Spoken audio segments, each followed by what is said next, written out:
Salam sejahtera, kami dari Kumpulan 3. Tajuk pembentangan kami adalah pengabaian masyarakat terhadap alam sekitar. Maksud pencemaran merupakan perbuatan yang mengotorkan atau mencemarkan, manakala alam sekitar merujuk kepada keadaan sekeliling serta lingkungannya.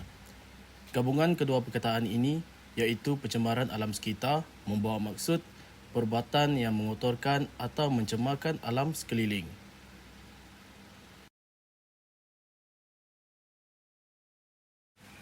Berikut merupakan objektif kajian yang telah kami lakukan.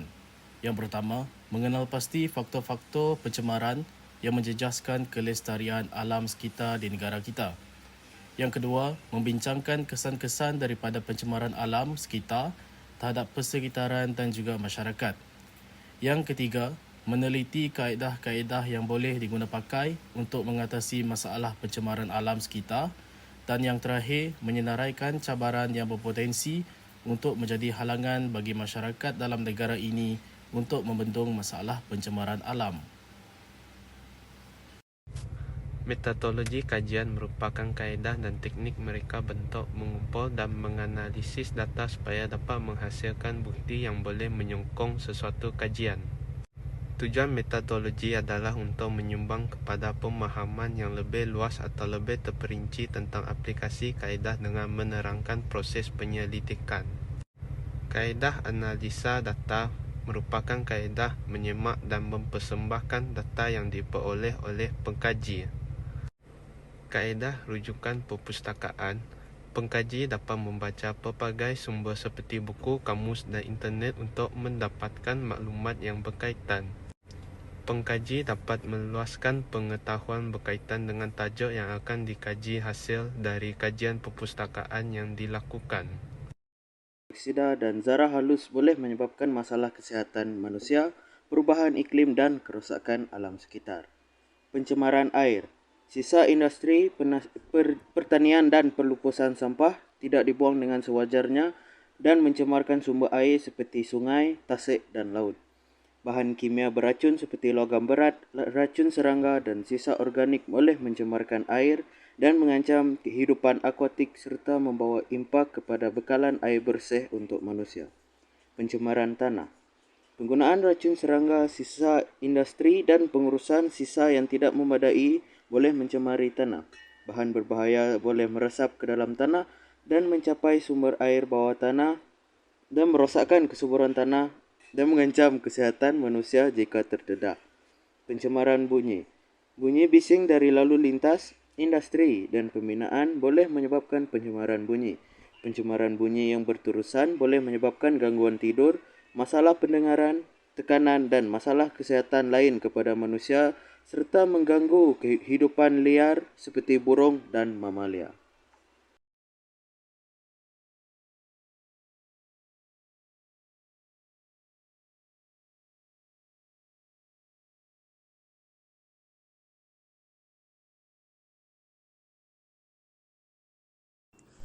Pengabaian masyarakat terhadap pencemaran alam sekitar telah membawa banyak kesan yang buruk terhadap manusia sejagat dan kemusnahan alam.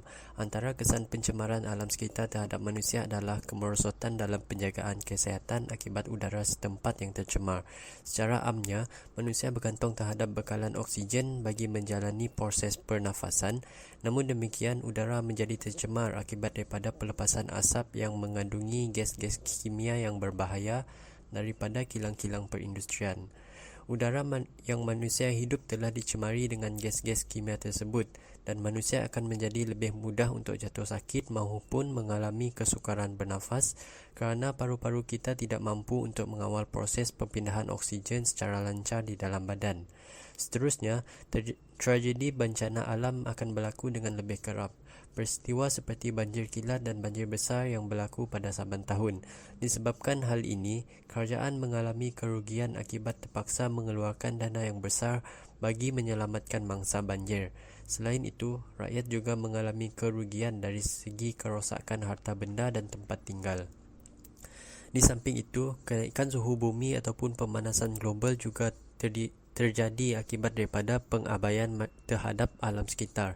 Kebergantungan masyarakat terhadap penghawa dingin pada setiap hari telah menyebabkan pembebasan gas klorofluorokarbon semakin meluas.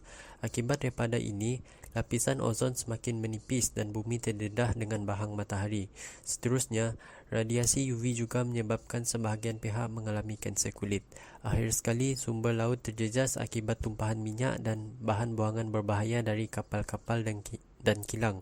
Banyak hidupan laut yang mati menyebabkan hasil laut berkurangan, maka ini menyebabkan harga jualan makanan laut semakin mahal. Kaedah-kaedah mengatasi pencemaran alam sekitar. Yang pertama, menyediakan pendidikan yang memperkasakan individu untuk menjaga alam sekitar. Mendidik individu tentang kepentingan alam sekitar kepada kewujudan manusia dan perkandungan kita kepada alam semula jadi adalah penting. Yang kedua, melalui pengurusan sisa yang betul. Secara tradisinya, membuang sampah tanpa menyusunnya mengikut kategori mengakibatkan pengumpulan tapak pelupusan yang akhirnya menyebabkan pencemaran. Sehubungan itu, kita mesti mengambil inisiatif untuk mengamalkan pemikiran kita semula. Melalui kita semula, kita boleh minimumkan jumlah sisa, seterusnya mengurangkan tahap pencemaran. Yang ketiga, melibatkan pelaksanaan dasar kerajaan dan peraturan pentadbiran yang mengutamakan kelestarian. Kerajaan mempunyai peranan penting dalam mewujudkan undang-undang yang perlu dipatuhi oleh rakyat. Justru mengubah dasar dan perundangan negara memikul tanggungjawab untuk mengubah kaedah-kaedah yang melindungi alam sekitar. Antara cabaran menyelesaikan masalah pencemaran alam sekitar adalah kesedaran masyarakat dan sistem pendidikan yang lemah. Sebagai contoh, pihak sekolah yang kurang memainkan peranan dan juga masyarakat yang tidak prihatin terhadap alam sekitar. Dalam sistem pendidikan, apabila tiada subjek berkaitan dengan penjagaan alam sekitar diletakkan dalam silibus, maka pelajar akan tidak tertarik untuk menghargai alam sekitar. Selain itu, pihak sekolah juga tidak memainkan peranan mereka dan melakukan aktiviti-aktiviti yang berkaitan dengan menjaga alam sekitar seperti pertandingan keceriaan dan pertandingan gitar semula. Hal-hal ini akan menyebabkan pelajar menjadi tidak kisah akan kestabilan alam sekitar. Selain itu, terdapat juga masyarakat yang bersikap sambil lewa dan memandang enteng tentang alam sekitar. Salah satu contohnya adalah walaupun dapat berkongsi kereta, mereka lebih memilih untuk menggunakan kenderaan sendiri dan tidak menggunakan kenderaan awam ataupun berkongsi kereta. Hal ini akan menyebabkan pencemaran udara berlaku apabila gas-gas yang dikeluarkan daripada egsos kereta bertambah. Seterusnya adalah hukuman yang ringan dan undang-undang yang kurang relevan. Terdapat beberapa kes yang mana kilang membuang sisa toksik ke sungai tetapi hanya didenda sahaja. Ini menunjukkan bahawa undang-undang yang kurang relevan menyebabkan ramai pihak tidak takut untuk melakukan pencemaran. Pihak kerajaan sepatutnya menguatkan rang undang-undang untuk memastikan pihak yang melakukan pencemaran alam sekitar mendapat hukuman yang setimpalnya. Seterusnya, kaitan filsafat egoisme dengan pengabaian masyarakat terhadap alam sekitar. Jadi, apa itu egoisme? Teori egoisme dicetuskan oleh seorang tokoh falsafah yang bernama Friedrich Wilhelm Nietzsche.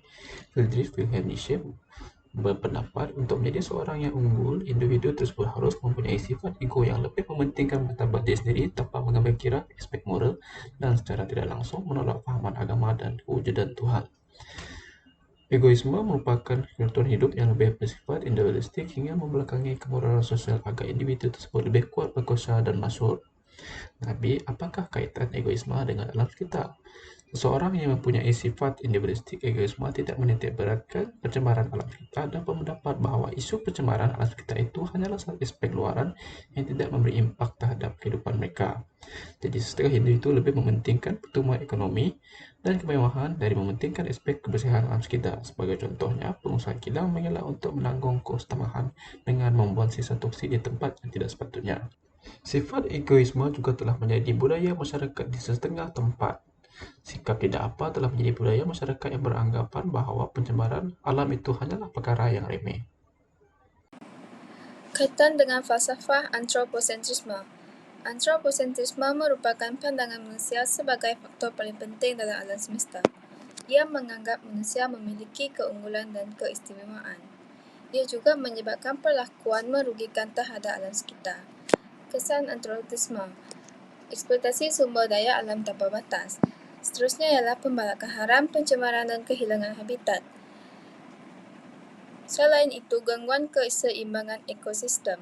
Yang terakhir adalah penjagaan alam sekitar, meningkatkan kesedaran dan tindakan dalam melindungi alam sekitar, sikap bertanggungjawab dalam penggunaan sumber daya alam, pendidikan dan kesedaran awam untuk nilai-nilai konservasi. Eurocentrisme. Apakah itu Eurocentrisme? Eurocentrism ialah perspektif yang meletakkan Eropah di barisan hadapan, berfungsi sebagai perdana aras untuk memahami, menilai dan mengukur nilai budaya dan kemajuan pada skala global. Ideologi ini memupuk kecenderungan ke arah mengutamakan semua aspek yang berkaitan dengan Eropah, pada masa yang sama mengurangkan atau mengabaikan semangat besar dan nilai yang wujud di kawasan bukan Eropah. Kaitan Eurocentrisme dengan alam sekitar. Eurocentrism telah memberi kesan yang besar terhadap pencemaran alam sekitar, terutamanya disebabkan oleh kecenderungannya untuk mengecehkan kepentingan alam sekitar di luar Eropah. Eurocentrism sememangnya percaya bahawa Eropah adalah pusat tamadun dan kemajuan, manakala wilayah lain dianggap kurang maju atau kurang penting. Tambahan pula, Eurocentrism mempunyai kesan yang ketara ke atas taburan pencemaran global, terutamanya dari segi ketidaksamaan. Fenomena ini terbukti dalam kecenderungan negara-negara Eropah yang mempunyai peraturan alam sekitar yang ketat untuk mengalihkan aktiviti perindustrian mereka dan seterusnya menyebabkan pencemaran kepada negara bukan Eropah dengan peraturan yang kurang ketat.